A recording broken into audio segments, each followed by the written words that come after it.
Welcome back to another Armchair Quarterback presented by our friends at Dreamland, also Royal Furniture and Coca-Cola Zero this year. This is Matt Lowe from Birmingham. He's already picked up the big recliner from Royal Furniture and the prize pack from Coca-Cola Zero. Thanks for being here. Let's talk some football. What do you say? Yes, sir. Let's go, Jim. Okay, SEC, big weekend coming up, but let's look in the rearview mirror first.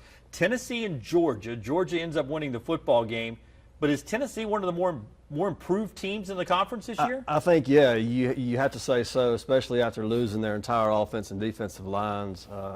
Bush Jones has done a remarkable job of coaching that team. I think a lot of young, talented players. Jalen Hurd's one of them that catches my eye. But, yeah, I think you have to say and look at that team and say he's done a heck of a job with what he has to work with as far as the youth of that team. Who's going to win the SEC East? Because it looks like we've thrown everything into a blender.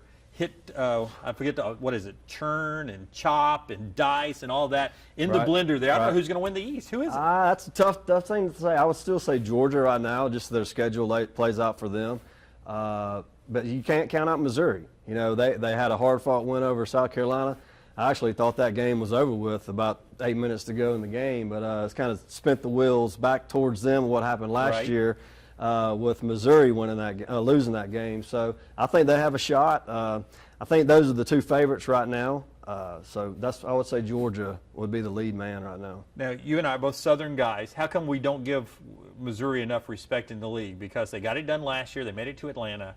And I didn't think they'd be any good this year. And then here they are again. And they could have the easiest path to Atlanta. Right, that's true. I don't know. That's kind of hard to say. I would think just the disappointing loss to Indiana this year was a big part of that. I was kind of on them as a surprise team before the season began. Matty Mock's a fantastic player.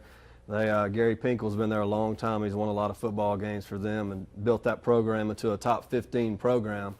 So I would say, you know, that Indiana game really hurt them last week. But going forward, after a big win over South Carolina, I think they got some momentum. Okay, Arkansas and Texas A&M, the game we saw here in WIAT. Arkansas looked like they had that thing won. 38-0, Brett Bielema is in the fourth quarter with a 2-touchdown lead, and that's now 38-1 because Texas A&M comes back.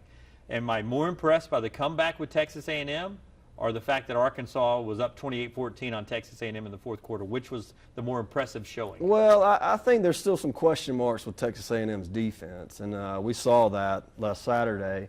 With that being said, Kenny Hill, as young as he is in his first year as a starter, to rally that team to a win over a team that, like you said, they were up on them pretty good there in the second half, I think that speaks volumes for his leadership capabilities. And they're an explosive team offensively. I think Arkansas, where their chink in the armor is on defense. They can run the ball on anybody. They've proven that.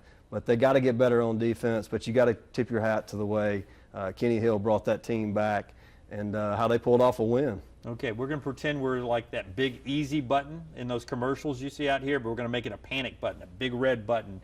If I'm Auburn and I'm looking at the offense right now, it was about this time last year that it really kicked into high gear, but it hasn't been the same offense yet this year. Am I pressing the big red panic button if I'm an Auburn fan? I don't think so. And the reason why I say that is when you have to play the types of teams that Auburn's about to play, you don't want to show everything as far as a coach. I think Gus Malzahn, he is a very secretive coach.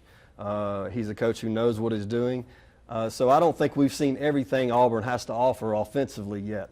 Very impressed with the way they've been playing defense. Their defensive line is big and has a lot of depth.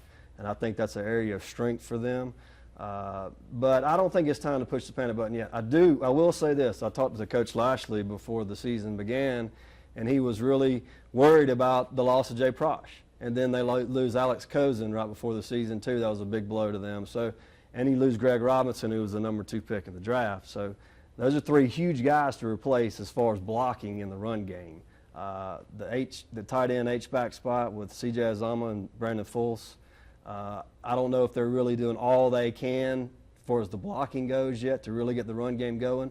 But I don't think Auburn's far off of getting it going offensively. LSU this week for them, 6 o'clock Jordan-Hare Stadium. The opportunity for Auburn to get a little revenge off of what happened last year? I think so. And John Chavis has really done a good job against Malzahn's offenses when they've gone up against each other. So that'll be a challenge there. He seems like he has a good idea of what they do offensively. With that being said, you know, LSU has shown a little bit of had a tough time stopping the run. So I think that'll be a point of emphasis in this game. I think if Auburn can really get out and run the football well against them, they're going to be in trouble. I think Auburn's going to be ready for this game.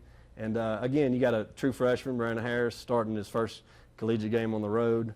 I think that'll come into play here. But I think Auburn will show well Saturday night. Best chance of an upset, these 3 Western Division games: LSU over Auburn, Mississippi State over Texas A&M, or Ole Miss over Alabama. Which one's the biggest chance of an upset? No doubt in my mind, Mississippi State. Over A&M? Over A&M, just because they're at home. That game's in Starkville. And I like the way they're playing. I think they're off a bye week.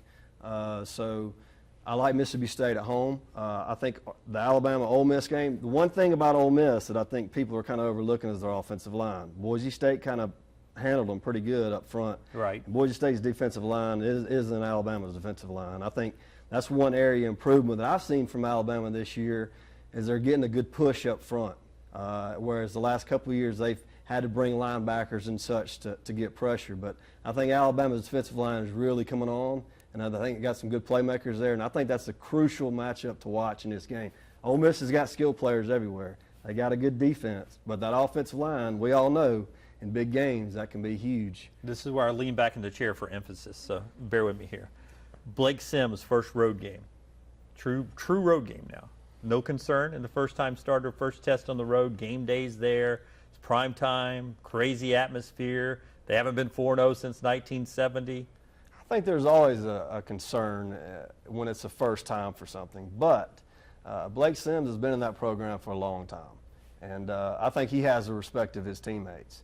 And I think before the season began, all the talk was on Coker, and that had to motivate him. Right. You know, it really did. I mean, he was left for dead as the quarterback.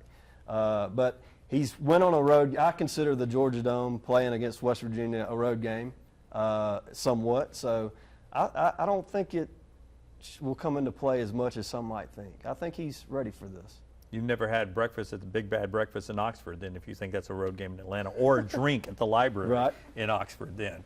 If we were in our Royal Furniture recliner, we could have gone all the way back there with that question. He's Matt. You can enjoy everything here at WIAT.com. We'll have more Armchair quarterbacks leading into the Iron Bowl at the end of the year. Remember, come back, watch every week, and vote for your favorite when it's all said and done. Enjoy the recliner. Yes, sir. Enjoy the football season the rest of the year, and you guys enjoy the rest of your time right here on the .com.